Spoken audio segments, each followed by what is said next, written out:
organizations, NAACP, Urban League, Black United Front, and so many others.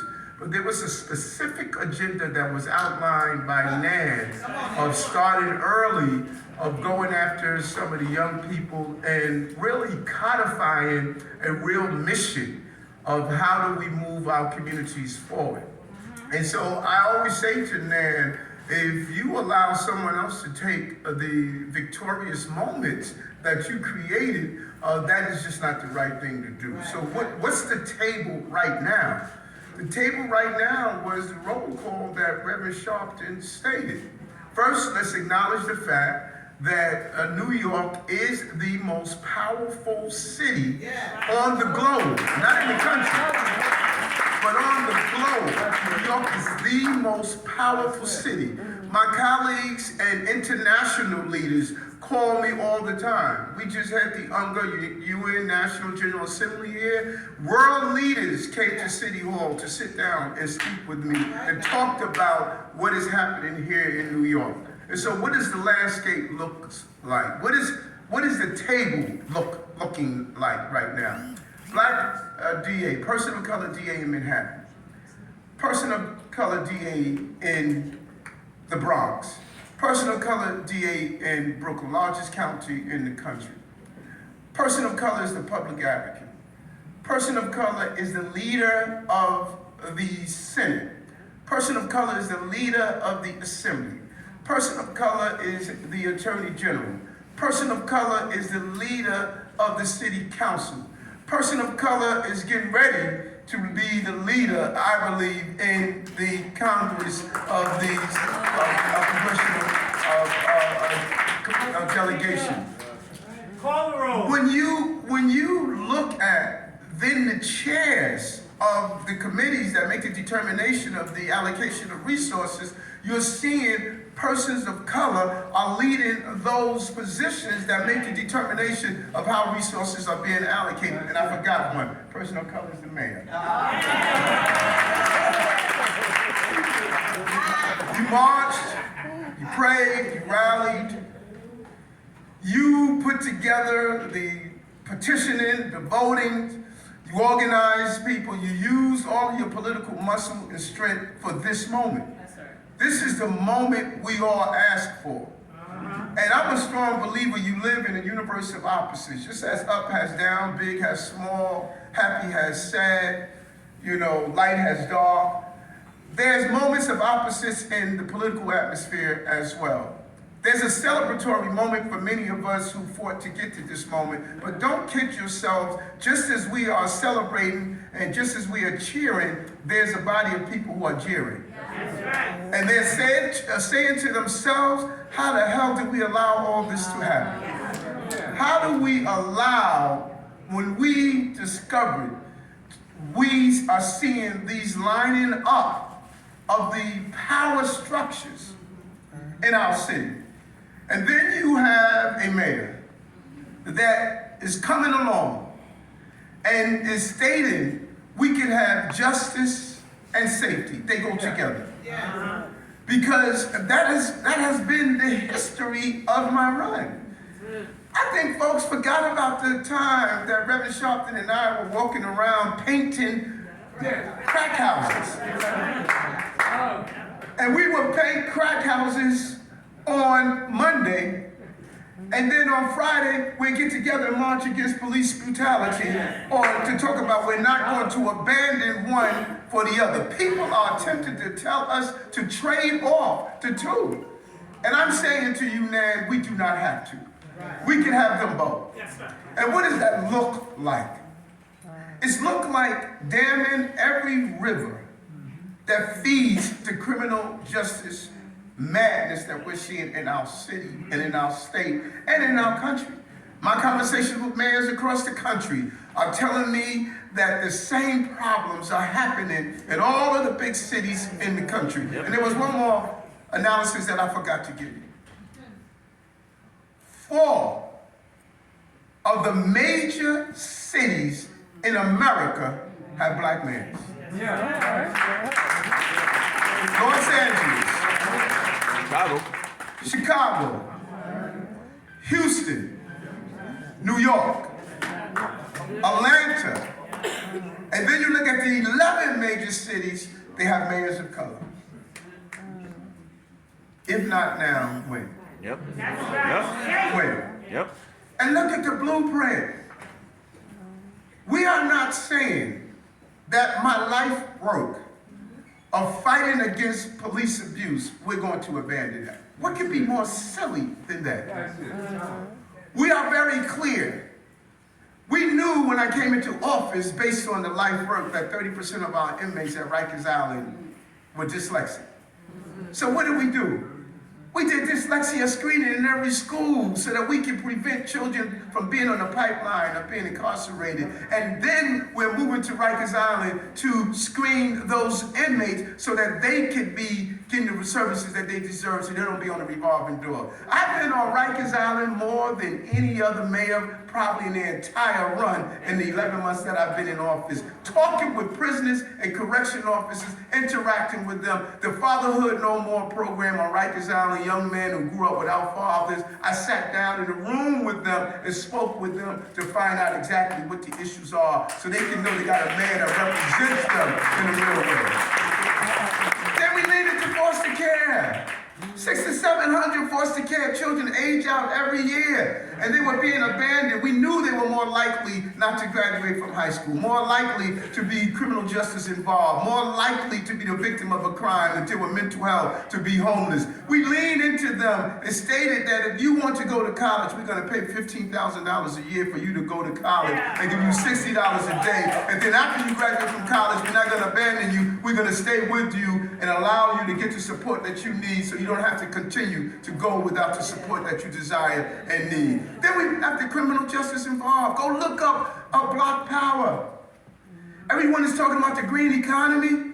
We're taking criminal justice involved young people and we're training them for green jobs so that they can understand that they can be employed as we start to do battery storage, solar panel, refurbishing the environmental issues that we're facing, building out wind farms on the southern part of Brooklyn, having our young people involved and being employed in these real jobs that's taking place. We redefined probation. Young people on probation that's dealing with a criminal justice issue, they're now dealing with mentors that are part of our life work that we're seeing taking place with the young men and women that are credible messengers. We're connecting them in the school with Project Pivot, with community-based organizations that were historically locked out. They're now part of our Project Pivot of going into the schools, identifying the pain and suffering of our children, putting washing machines in school because children are not going to classes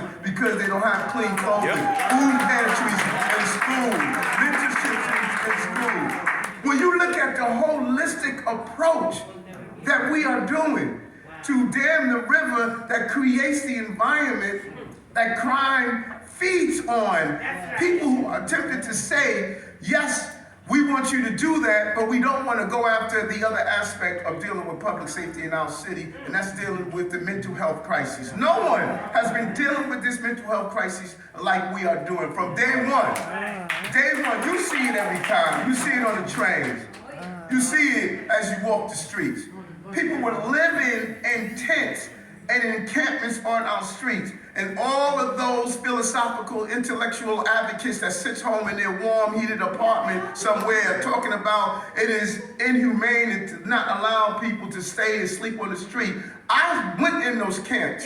I went in those cardboard boxes looking at human waste, drug paraphernalia, schizophrenia, bipolar, stale food, lack of clean clothing. There is nothing Christian-like about allowing people to live there and ignore that they're living in those conditions.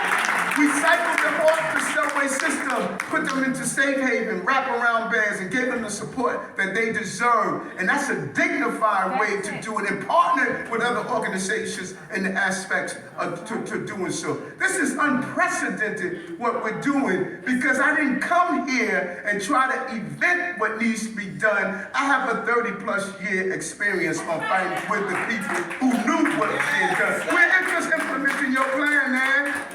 That's all we're doing. But we have to deal with the real conversation of guns. We can't ignore this. Do you know how many nights I'm in the hospital speaking to mothers? And I feel like I'm in the Twilight Zone sometimes. You having people say, but just don't talk about it. That doesn't fit the narrative. Man, what's wrong with you? I'm on the subways. I'm riding the trains. I'm speaking with people who are feeling that they cannot be safe in their family. I'm hearing the mothers that every time, and the dads every time they hear a shooting at the school, they're worried about. Do you know how many guns we are recovering from our babies carrying guns to school? We had a 6-year-old the other day with an automatic weapon, semi-automatic weapon in his book bag. Just the other day, yesterday, I'm out in Queens. Quiet tree-lined block. 3 family members stabbed, throats cut, in Queens. So it's the proper approach to this, but it doesn't go away by ignoring it. It goes away by all of us coming together, all of the pieces that are part of the criminal justice apparatus coming together and saying, how do we do our part? How do we make sure that justice is served? Serving justice means a young man should not sit on Rikers Island for 3 years, waiting to determine if he is innocent or guilty of a crime. Serving justice means that a family member should not have to worry about if a person who took the lives of their loved one is not being apprehended and brought to justice. And it's not about ignoring this issue. That is what we must come to terms with. The belief that the Democrats don't have a real plan to deal with crime, that was our mistake. We had the right plan. They allowed the Republicans to embarrass them with the far left to embarrass them to come out and talk about their real plan. The Republicans voted against the criminal justice reforms to put money in law enforcement across the country. The Republicans did not vote in support of sensible gun laws. The Republicans are not funding the resources that communities need across the country. Call them out. But instead of the Democrats coming together and saying, look what we did with Mayor Adams. First time in history, 100,000 summer youth jobs so our young people could be employed. First time in history, 100,000 summer school programs so our children were not languishing on the streets. First time in history, we were able to get NYCHA Land Trust so NYCHA can have the funding they need to build out NYCHA the way it deserved. First time in history, we were able to partner together with Albany and get child care funding, billions of dollars so that our parents can have adequate child care for their children. Hotel conversions so people are not living in shelters but going into hotels. You continue to see all the victories we wrapped up.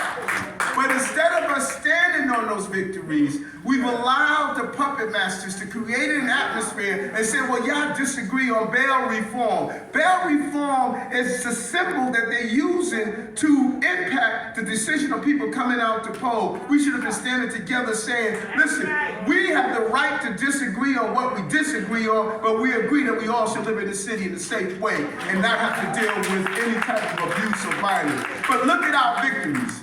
There was no focus on our victories. There was no focus on what we did together. And I said this at the beginning of the term, and I'm going to say it again. It's time for us to come in a room together. We are desecrating the name of Adam Powell. We're desecrating the name of Al Van. We're desecrating the name of David Dinkins. We're desecrating the name of Congressman Lewis. All of them, when you examine, they can point to their legacies. They can point to their victories. They can point to what they did to bring us to this level. What can we point to? What is our legacy?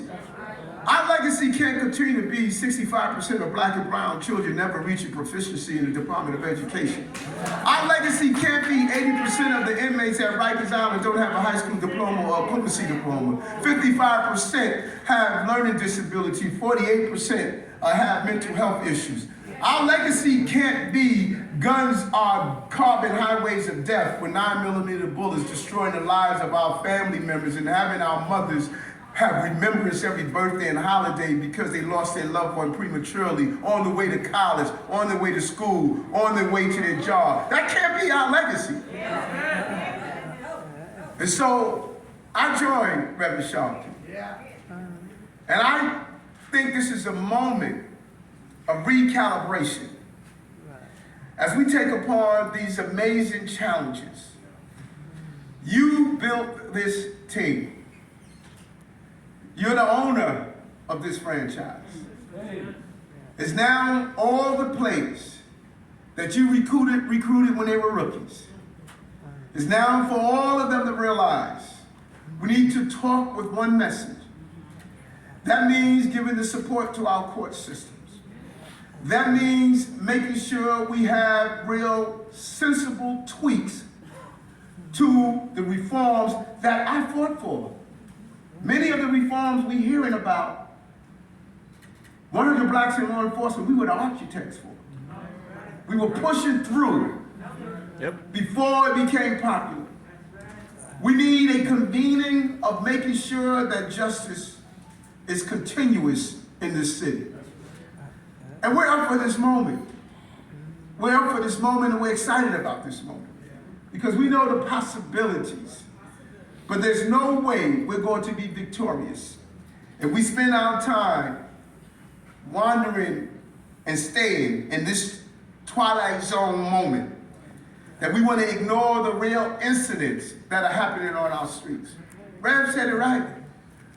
When I go to senior centers, those seniors are saying, baby, I'm afraid. When I'm on the subway talking to people, they saying I'm afraid. We were waking up to gunshots and not alarm clocks. And we stayed. That's why our affordable housing plan calls to build and allow you to stay in your city. The projects we are doing, 100% affordable, 45% affordable. From Innovation Queens to the building we're doing at Shea Stadium, Willis Point, 100% affordable. Bruckner, affordable units. We are in a good moment, and all those self-righteous folks who are not based in reality, who believe that they are going to just headline our pursuit away, it's not going to happen. So you can write about me above the fold, you can send all the messages out. I am consistent, I am focused, and I'm telling you, now yes, we're the safest big city in America, I got that. Yes, I ran on the platform of decreasing gun violence, decreasing homicides. Yes, we have double-digit decrease in both. We're seeing a decrease in assault, but we have to go further. Our communities have never felt safe, never. And people told us the only way we can feel safe is to have an over-abusive police interaction. And I'm telling you, that is not true. Many communities around this city feel safe, and they have the proper police approach to do so. And that is what we're going to do. So when people tell me don't talk about crime, act like it doesn't exist, I am not going to ignore the concerns of the people who put me in office. They put me in office for some clear points. There was no three-card money. There was no slickster.